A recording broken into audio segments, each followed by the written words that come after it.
नमस्कार दोस्तों, scary express में आपका स्वागत है, जहां हर कहानी आपको सस्पेंस और डर की गहराइयों में ले जाती है।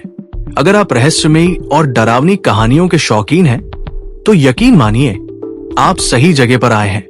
लेकिन दोस्तों, हमारे 80% दर्शक कहानियां सुनते हैं पर चैनल सब्सक्राइब नहीं करते। अगर ये खौफनाक सफर आपको पसंद आता है तो सब्सक्राइब करें, घंटी दबाएं और हमें अपना प्यार दिखाएं। तो दोस्तों, आज की कहानी है खामोश रिट्रीट, एक कपल आयान और निशा की, जो सुकून की तलाश में एक सुनसान केबिन में पहुंचते हैं। लेकिन वहां उनका सामना ऐसे रहस्यों से होता है जो उनकी जिंदगी हमेशा के लिए बदल देता है। तैयार है? तो चलिए शुरू करते हैं आज की डरावनी कहानी, खामोश रिट्रीट। आयान और निशा शादी के 3 साल बाद अपने रिश्ते में नयापन लाने के लिए एक रोमांटिक छुट्टी की योजना बनाते हैं। दोनों का जीवन दिल्ली की भीड़ भाड़ और शोरगुल में बीत रहा था और उन्हें सुकून की तलाश थी। एक ऑनलाइन पोर्टल पर उन्होंने एक दूर दराज केबिन की तस्वीर देखी। पहाड़ों के बीच स्थित ये खूबसूरत और शांत जगह जैसे उन्हें पुकार रही थी। यहाँ पर हमें एक बार जरूर जाना चाहिए, निशा ने कहा। आयान ने हामी भरते हुए कहा, ये तो बिल्कुल परफेक्ट लग रहा है। कुछ ही दिनों में उनकी छुट्टी की योजना पूरी हो गई और वे शुक्रवार की सुबह अपनी कार में सामान लादकर रवाना हो गए। केबिन तक पहुंचने का रास्ता बेहद खूबसूरत था। दोनों रास्ते में हंसी मजाक करते हुए अपनी पुरानी यादों को ताजा कर रहे थे। निशा, ये जगह सच में हमारे लिए खास होगी, आयान ने कहा। निशा ने मुस्कुराकर जवाब दिया, हाँ, बस अब जल्दी से वहां पहुंच जाएं। जैसे ही वे केबिन पहुंचे, वहां का माहौल किसी पोस्ट कार्ड जैसा था। एक छोटा लकड़ी का केबिन, चारों ओर हरे भरे पेड़ और दूर से आती पंछियों की आवाजें। ये जगह बिल्कुल वैसी थी जैसी उन्होंने तस्वीरों में देखी थी। उनका स्वागत केबिन के देखभाल करने वाले मिस्टर भारद्वाज ने किया, एक उम्रदराज व्यक्ति जिनकी आंखों में अनुभव की गहराई और हल्की उदासी थी। आप दोनों का स्वागत है, ये जगह आपके वीकेंड को खास बना देगी, उन्होंने कहा। जाते जाते उन्होंने निशा को एक पुरानी डायरी थमाई। ये डायरी यहाँ आने वाले पिछले मेहमानों की है, इसे पढ़ना आपको पसंद आएगा। निशा ने डायरी के पन्ने पलटने शुरू किए। शुरुआती एंट्रीज में लोगों ने यहाँ बिताए गए खूबसूरत पलों का जिक्र किया था। देखो आयान, सबने यहाँ कितना एंजॉय किया है, निशा ने खुशी से कहा। लेकिन जैसे जैसे वो आगे बढ़ी, डायरी के पन्ने डरावने होते गए। वो अंधेरे में हमें देख रहा है, फुसफुसाहटें बंद नहीं हो रही। यहाँ आना हमारी सबसे बड़ी गलती थी, ये किसी का मजाक होगा, आयान ने हंसते हुए कहा। लेकिन निशा का मन बेचैन हो गया। वो डायरी के शब्दों को भूलने की कोशिश करने लगी। रात के खाने के बाद जब दोनों केबिन के लिविंग रूम में आग के पास बैठे हुए थे, दरवाजे पर दस्तक हुई। इस समय कौन हो सकता है? आयान ने हैरानी से कहा। उन्होंने दरवाजा खोला तो वहां एक औरत खड़ी थी। वो भीगी हुई और कांप रही थी।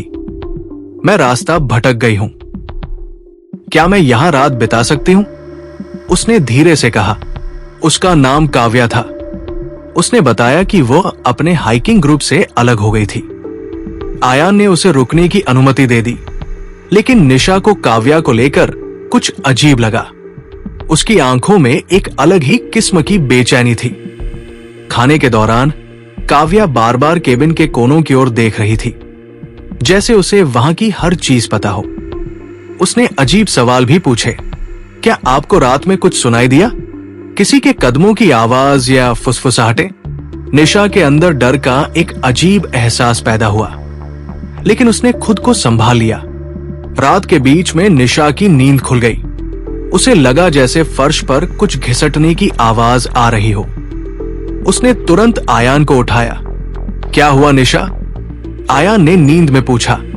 कोई आवाज आ रही है, सुनो, निशा ने कहा। लेकिन जब तक आयान ने ध्यान दिया, आवाज बंद हो चुकी थी। दोनों लिविंग रूम में गए, लेकिन वहां कुछ भी अजीब नहीं था, सिवाय एक चीज के, डायरी जो पहले बंद थी अब खुली हुई थी और जिस पन्ने पर खुली थी वहां लिखा था, वो जोड़े यहां से कभी नहीं गए। उसने उन्हें रोका। निशा को लगा जैसे कोई उन्हें देख रहा हो। सुबह काव्या गायब थी।